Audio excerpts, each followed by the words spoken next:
I hope you're all enjoying the Black Policy Conference so far. So this year we're trying a new approach to the conference experience, and we're calling it the Launchpad. So as you know, this year's Black Policy Conference focuses on solving critical public policy challenges, but we also seek to highlight individual change agents who have sparked change and progress in their own communities through entrepreneurial ventures. We really believe in the power of individual citizens to make an impact. And our guests, Afyang Bassi, Damon Jones, and Cassandra Campbell have done just that. So this morning they'll be sharing with you their visions, and in the afternoon we'll come back together to hear more about how they turned those visions into a reality. And so the Launchpad session is a little bit different from what you're used to, the traditional panel.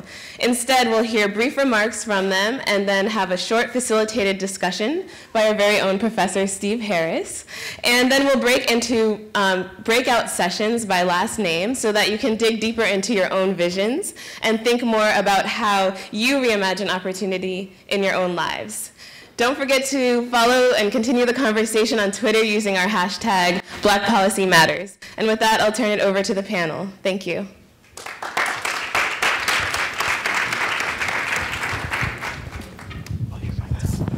Hello, everybody. It's hot, isn't it? How's everybody doing? It's such an honor and a privilege to be here. My name is Afyang Bassi. Afyang Bassi, it's in the Nigerian language of Efik, and it means God's moon. That's my name, Afyang Bassi. And I am a recording artist, a songwriter, a producer, and a poet.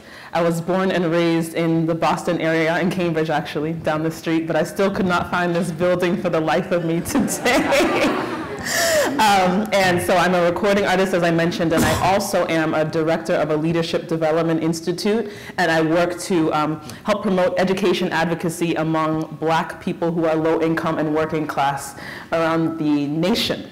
So I'm really excited to just be wearing two hats as I'm here today. So I was asked to talk about vision. This is the Launchpad. What is vision? And what are our visions, and how do we cause them to become a reality? So I'm going to share with you a few elements of that I've learned in my life, and hopefully it'll be empowering to you and enlightening to you, and those that are in my breakout session, we can delve a little bit deeper into it. So when I think about vision, what does vision mean? And you can talk back to me if you want. I'm interactive, I'm an artist. What is vision? What does it mean? Those who studied Latin, vision, visio. To see, to see. To vision is to see. Now I think about what it means to see. There are many different ways and different things that one needs to see in order to cause a vision to come to reality. And so for me, the first way that my vision came to reality, and the first way that I recognized that I needed to have vision, was in looking at myself, my reflection. Who is it that I am? What is my name? What does it mean? Where do I come from? What are my experiences? What are the things that touch my heart? What are my abilities? What about the painful things in my life? What is it that I see when I look in the mirror? My vision. And then coming to terms with that and accepting all of it for what it is and accepting myself for who I am. Growing up, I'll just say this, this is the Black Policy Conference, and sometimes people think of Black people as a monolith. But we know that we're not a monolith, right? So I mentioned at the beginning of this talk that I'm Nigerian American. So I was one of those Black kids that was different from the other Black kids in school. Why? My name was different. Rather than coming into class with maybe Lunchables, because that was like the cool thing to do in the 90s, I had like fufu and soup and plantain and all of these things. And people were like, what is this girl up to? Like, this is so weird. Like, her name is so weird. Who is she? And it got to the point where, my name was difficult for people to pronounce. So I got to the point where I was like, I'm actually going to just alter all of that. And I'm going to anglicize my name and come up with a name that makes a little bit more sense. Because I wasn't comfortable with what I saw and how I was being reflected through the eyes of other people, right? So for me, it came to a point where I felt like I had to accept and love everything about myself that made me me. Because if I was trying to walk in anyone else's shoes or do anyone else's thing, I was going to trip because those were not my shoes. So for me, it was about going back to who I was. My mother, my grandmother, my grandparents, the beauty of my culture, understanding the fullness of it and the richness of it, and speaking with pride about who I was and who I was going to be. And for me, a lot of that release came through music and poetry. because it was a place where I could be myself, where I could speak in prose if I wanted to, where I could speak in run-on sentences or fragments, and it all made sense, and it was all authentically me, and I was able to bring the fullness of my culture to the place. So I was able to see myself and embrace myself and love who I was. So that was the first part. I had to just see me and be okay with that. The second piece, and I kind of take it back to the African way of thinking of things again, what do you see around you? Where is it that you are needed? What is the place that you can fill that no one else can fill because you are you? What is your village? Who are you there to serve? And once I got a sense of who my village was, not only my culture and my family, but people who needed to share their voices and their visions and didn't necessarily feel like they could fit in, it was there that I found that I was able to help illuminate to other people who they were and to affirm that. So I saw myself, and I saw myself in the village around me. And then thirdly, I understood that it was important for me to rise in all of that and lift as I climb. So a lot of us here, we are leaders in policy and leaders in different aspects of life, and that's great. But someone that I very much respect and admire talked about how it's not important just to be a leader, but it's important to be a ladder, right? So you think of a ladder, people, you don't want people stepping on your head and crushing you, but to be a ladder with rungs, right? So that such that people, when they're in your presence, they can feel that they can climb onto something and go to something greater. And so for me, it's about that sacrificial type of love and generosity to which I bring my art and my creativity and my advocacy work. And so that's just a little snippet of it, and I look forward to telling you more a little bit later. Again, my name is Afiyang Bassi.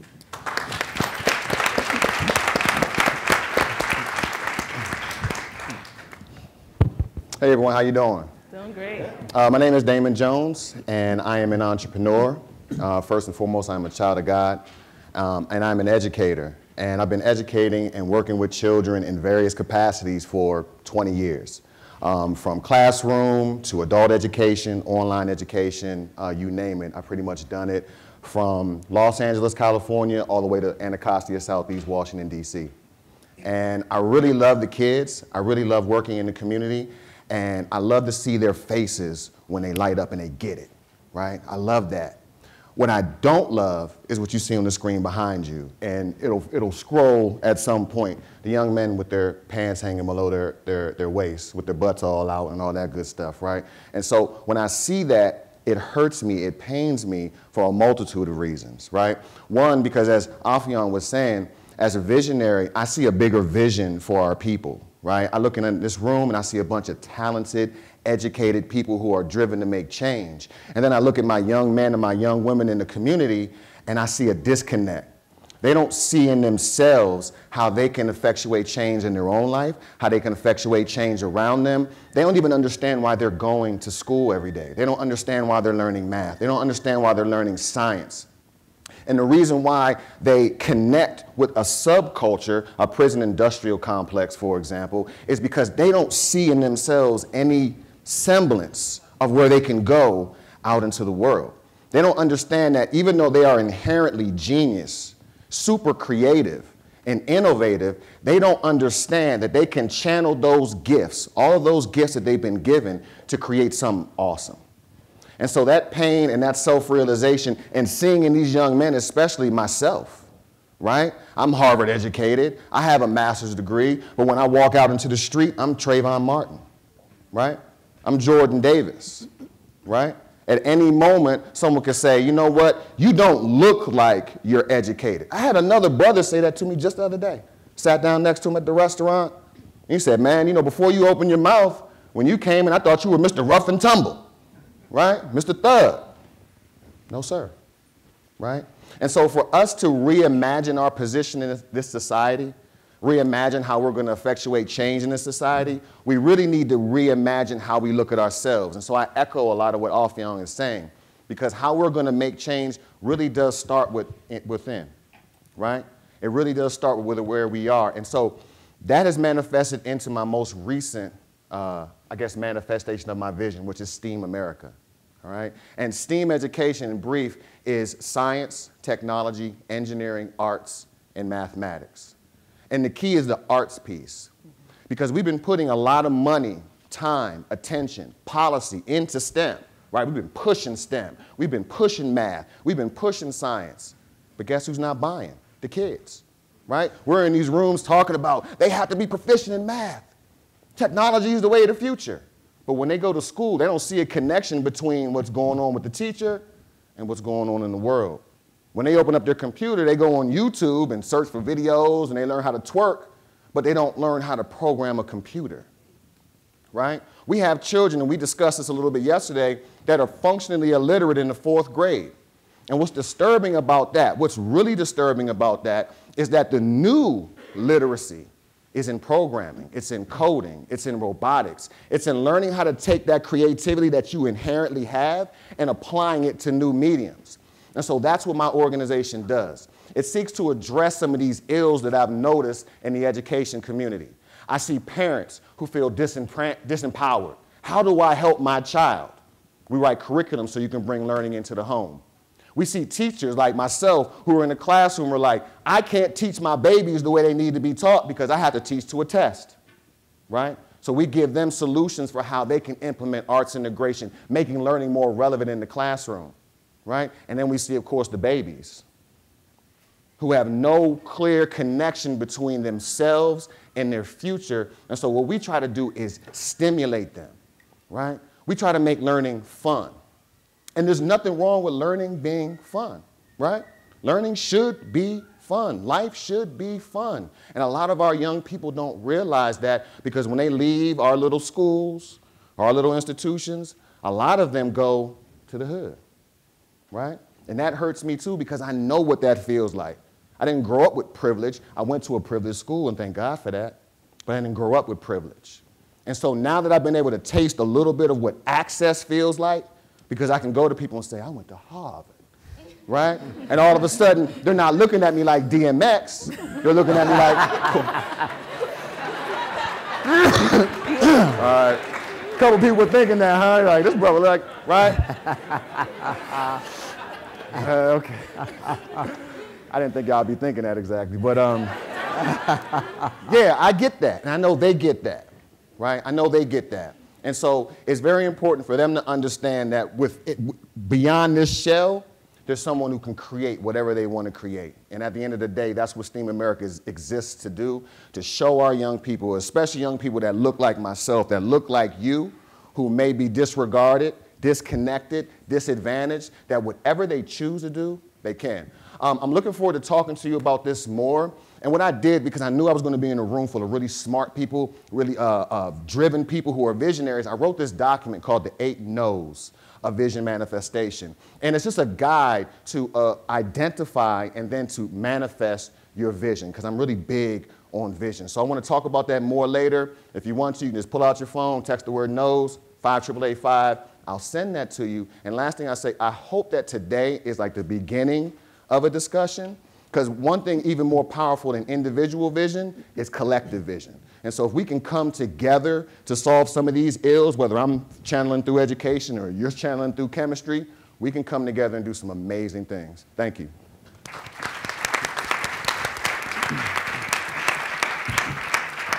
Hello, everyone. My name is Cassandra Campbell.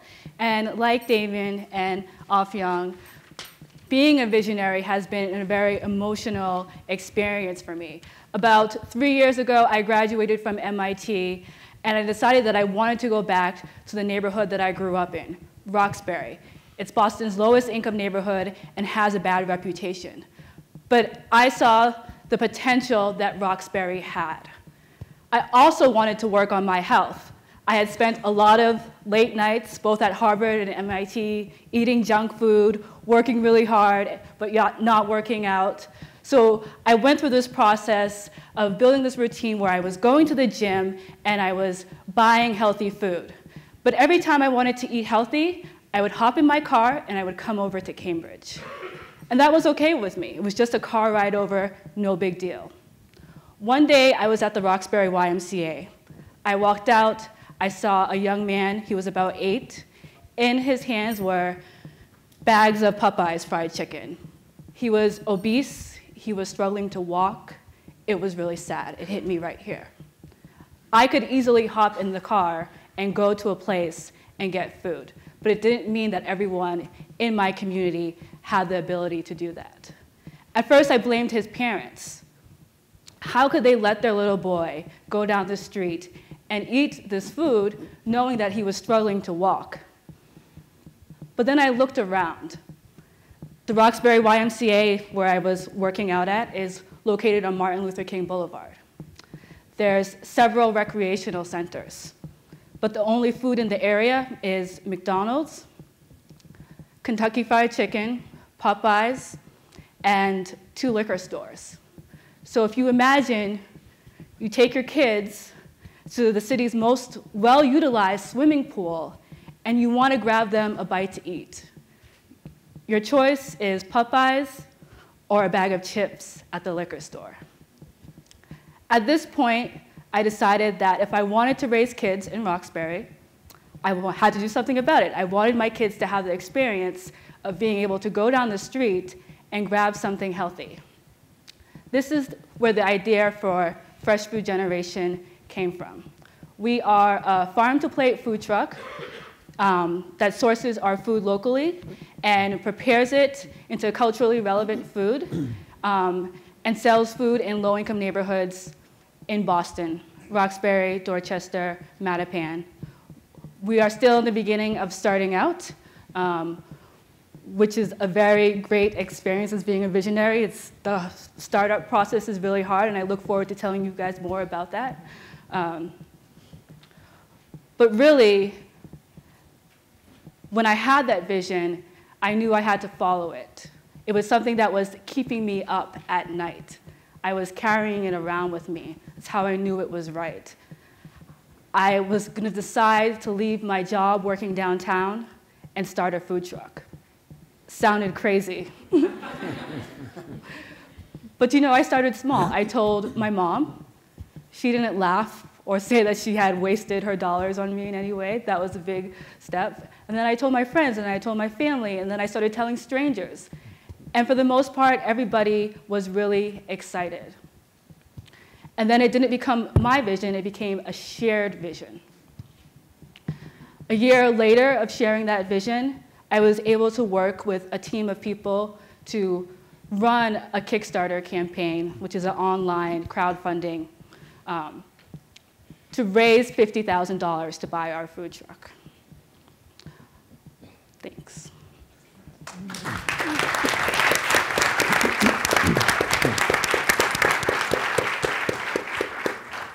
Thank you, Alfian, Damon, and Cassandra for being here, and I've got a couple of questions for all of you. And this question goes to each of you. Now that you are where you are, you've gone from vision to action, are there things that you wish someone would have told you on the front end? Shall I start? Please. No, there aren't things that I would have wished anyone had told me at the start, because being an entrepreneur and going through this journey and this battle is very difficult. And I can honestly say that if someone had told me all of the things that I would have encountered along the way, I'm just being real. I could have stayed in, my corporate job and known all of the things that were going to go on. It's the path. It's the path. I was in corporate. I was doing consulting, corporate strategy, and then I actually had an opportunity to study international relations at the Fletcher School, and I turned down that scholarship, which was a full scholarship, which is something that you do not do as a Nigerian child. You just don't. And one of the scary things for me was, again, articulating my vision and saying that this thing that I'm going to do, like I'm going to make this album, I'm going to tour, and I'm going to bring other people along with me and mentor artists and do social change and glorify God. And that's what I'm going to do. There was no roadmap for it.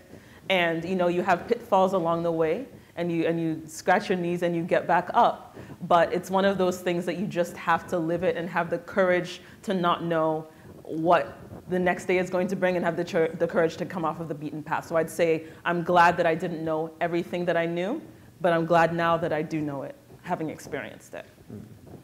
Damon?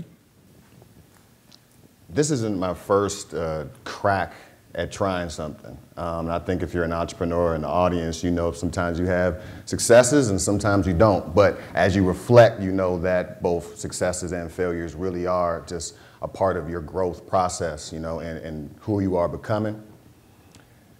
I don't know there's anything anyone could have told me to stop me from starting Team America. I don't know that there's anything they could have done to discourage me, because as we talk more about vision, I feel like I'm getting even closer to exactly what my purpose is on this planet. And so I don't know what someone could have said to say, hey, Damon, I don't want you to fulfill what you were created to do. So I appreciate the circle of people that are around me that supported me. And not that many people, because I was careful about who to share my vision with prior to stepping out. And I think that's important for any aspiring visionary. You have to be careful about who you share your dreams with, right? You have to be careful who you share your passions with, your vision with, your purpose with, because words are so powerful, right? Because words are intention. And so you don't want the wrong person speaking negatively into your vision, into your purpose, into your life. And so I'm glad I didn't have a lot of people speaking into what I was doing, because I had the #1 entity speaking into what I was doing, and so I knew that Yahweh was with me, and I was on a crash course to helping these babies. So yeah, I'm actually glad. Cassandra? When we first started there, we had a lot of support, but we also had a lot of people tell us that our plan wasn't going to work. It didn't make sense as a business to serve healthy food in a neighborhood where they didn't think people would want it. But what I learned is that the naysayers have really important things to say. If you ask them, well, why don't you think it will work? They'll tell you a reason, and then you just work around that one problem. So that, I mean, I think going into it, it's really helpful to know that the people who are telling you no are also just as important as the people who are telling you go do it. And may I add something very quickly? Please. I think the thing with the entrepreneurial spirit, it's a risk-taking spirit, right? So whatever you're trying to do, it probably won't work, but it could. And that's why you're trying, right? So the people that are telling you, like, you know, a lot of the times when people are saying no to you, it's for 2 reasons. And, you know, I really appreciate the reason that you mentioned, so I'm actually going to think of another 2 reasons that I've heard. So sometimes people are saying no because they actually don't have the courage to try to do anything that is outside of the box. And it's not a discredit to them, it just is what it is. And some people are saying no because maybe they tried something and it didn't work. And so again, it is important to understand why people are, you know, attempting to steer you in a different way, but the whole thing about entrepreneurship is that it probably won't work. But that's why you try it, you're an entrepreneur, you know? As each of you ramped up the work you are doing, were there any skills that it surprised you that you needed? So for me, I was really blessed to have been in corporate first, because there I learned how to do things like balancing, you know, a P&L, writing a strategic business plan. And frankly, as a female in the music industry and in any entertainment industry, you know, there's a certain stigma about whether or not you can manage your own business. So I'm glad that I was able to take those skills that I didn't necessarily know I'd need to be as sharp at as I was, but I could say, you know, sit in a room full of people that had been there and done that and say, oh, I also know what the bottom line of this, and this is, so you can't fool me even though I'm smiling at you. So it's important to have, yeah, it's important to use all of the skills that you have. Because I believe that every juncture in our life and every step that we take, it's building towards something bigger. So there's no experience that is a wasted one. And that's the way I see it. Damon? Now, I think I pretty much see the totality of my experiences and what I'm doing now. That's what's so exciting about it. Even in the things that I thought that I failed at before, I see what I learned in the midst of that failure and how I can apply it to this new thing. But I gotta tell you, half of the stuff that I'm doing now, I didn't anticipate doing. Like, I didn't anticipate not sleeping. I didn't anticipate, well, I anticipated losing sleep, but not to this degree, you know? I didn't fully anticipate how the people around me would respond to my level of dedication, both positively and negatively. I never thought that I would even be here and speaking in front of a bunch of like amazing people. And I think that speaks to one of the 8 no's that I have is know that there are no coincidences. And when I stepped out on faith to start this vision, I didn't even know Kalisha Holmes. And a few months later, I meet her, we get to talking, and then poof, here I am. In the midst of a room full of people who want to make change just like me in your own individual way. So I think that's really cool. Just that pathway that it takes you on once you allow yourself to be open to experience like really who you are. I definitely learned that being an entrepreneur and having a small startup and knowing that money is very important, you often end up as like a one-woman show or a one-man show where you're doing everything from your taxes, the website, you're in the kitchen, you're public speaking, you're editing the video. So you learn all these hard skills while you're, still building your soft skills in your businesses. It can be, you have to really love what you're doing because it can be really overwhelming. It's like almost always overwhelming. Yeah. In a good way, though. I don't want to discourage anybody. No, I don't want to discourage anybody, but that's what the truth is. Yeah. Each of you started your venture with a vision. Yeah. How has your vision changed from the beginning to where you are now, and why? Wow. I had a vision to be what I called myself a musical prophetess. That was like the first incarnation or first characterization of what I wanted to do when I was very young. And I used to tell people, I'm just going to sing and I'm going to go all around the world and I'm going to help people to find their voices. And through that, they're going to realize the splendid nature that God has created them in, and they're just going to, things are going to be great. And it didn't make sense to people because it was so ethereal. And to me, it didn't make sense either, but there was something within me that said that thing could happen. So I think in terms of how it has changed and evolved, I think I've come to a greater sense of humility in terms of what I am privileged to be able to do. I don't take it lightly that I can do the things that I do and that I have the resources that I have. So I think that I've become quite prudent in that. And I've understood, these are the people that I need to have around me in order to have this vision come to pass. And these are the folks that maybe I don't need to have around me in this phase. And so you just understand, like, what I'm doing is really important. It's not necessarily about me. It's about the purpose that I have. So anyone that needs to come on board will be on board. And anyone that doesn't have to be on board, that's okay too. So I think I've, instead of being as ethereal and, kind of, I won't call it kumbaya-ish because that isn't really the right terminology, but it's like, this is my vision, but this is also business. So if you're going to be part of this, this is how it has to be in order for us to honor what it is that we have all been given in terms of a gift. Crazy you asked that. I'm keep this short because I want to share this with you guys later. I did a project when I was in 4th grade. And when I was in 4th grade, we had to kind of envision who we would be. And I'll talk more about it later, but one of the things I envisioned myself being was a businessman, right? And I figured, well, since my dad is never around and he does business, it must be something really cool. I want to do this one day too. And I struggled with that for a long time because I always work with the kids. I was like, but I'm supposed to be a businessman. And just before endeavoring upon this latest vision or effort, it clicked. I'm in the business of empowering youth. I'm in the business of helping other people achieve their vision. My vision is to help you see yours. And once I made that connection between what I started out as a youngster to now even as a grown man, it just opened up like new doors in terms of me like motivating myself to fulfill this thing. When we started out, our vision process was really humble. We just wanted a food truck. I think as we went into it, we really saw it as a model of change that could be replicated in other cities. And when we go forward, we're not just thinking of a truck anymore. We're thinking of how can we open up cafes? How can we work with people across the nation to do similar things? That is the end of our time in terms of question and answer. I want to hand it back to Maya to explain how we're going to do our breakout sessions. Well, let's get a round of applause for our panelists. Thank you.